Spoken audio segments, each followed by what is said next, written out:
National Nepal. So he's a dog lover. So Toastmasters, Sandesh, communication for success, Toastmasters.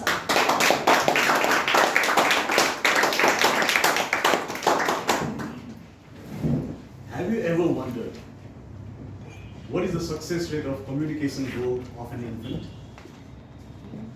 100%. It's almost 100%. Why? Because they cry, and no parents want their children to cry.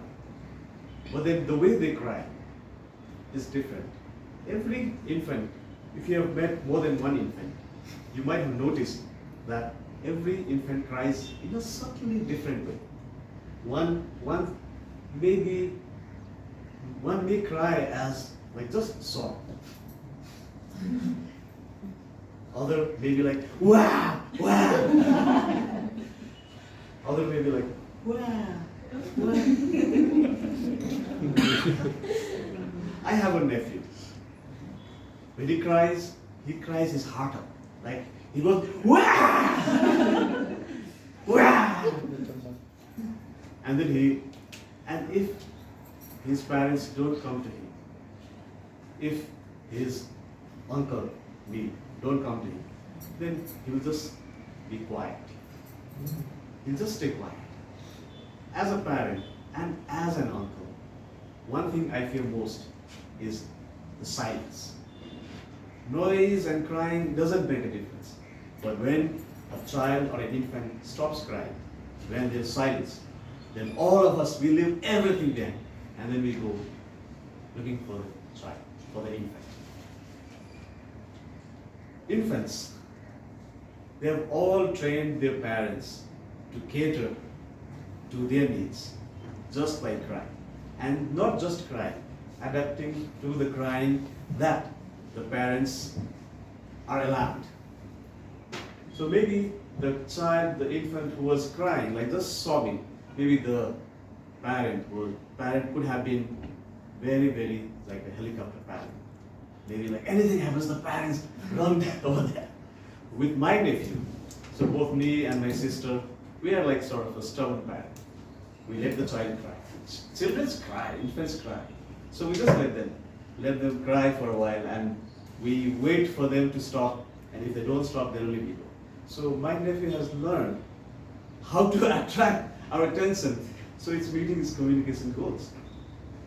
Fellow Toastmasters and dear guests, we as an infant know all these adaptive communication styles, but when we grow up, as we grow, we sort of forget those adaptations in terms of communication styles. In my professional work, I manage a team of more than about 70 people. So when I talk with my team, when I speak with my team members, I have to be very clear and direct. I have to be result focused. If I don't do that, then my team members get confused. My team members get confused, means the whole team get confused. And the results will not get missed. That's why I have been very clear. One of the downsides of the direct communication style is that sometimes I'm labeled as emotionless. I'm cold. But then, as a person who is accountable for getting things done, I have to be pretty direct. Sometimes I ask my team members when they go to field and they come back, I ask them, how was the visit? And they tell me, so some tell me it was okay. Okay.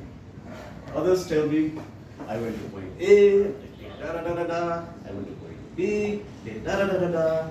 Point C, da da da da da. I feel that, oh my God, I get so frustrated. Stop what you're saying. And I feel like saying that, but as I have been adapting my communication style, I don't say that in their face. I quietly help them calm down and then shorten the conversation. So that's one of the downsides of the direct communication style. But then again, like things get done. because in my team, so I manage the team of project managers. So my role is to get things done. So through direct communication style, things get done. But sometimes there are instances where our team members, they call me and they talk about how distressful they have been. So they've been stressed, they've been all those things. So during that time, I can't apply my direct communication style. I have to adapt it to a more supportive communication style, where I listen to them and I listen actively. I listen to their stories, I listen to what happened to them, why they are stressful. So I just be there for the team. Sometimes my team members again call me. Sometimes I call them because the project is not going on. So as a project manager, and because I'm accountable for all the projects that happen smoothly, so I call them. If the project is not going well, I ask them, what's happening with this project? Why is it not going on track? Why is it off track? Then I listen to them.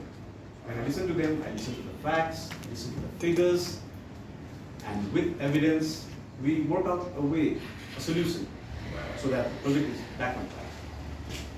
And because I have so many team members, and I believe that every individual has their own stories, I also, as part of the team building, I sit with them. I have one-to-one communication with them over a cup of tea or sometimes lunch, and then I listen to the individual stories. That is a way of initiating communications. So, fellow Toastmasters, as infants, we know that adapting our communication style is important so that we achieve our communication goals. But then over the years, as we grow up, we tend to forget that we have to adapt our communication styles.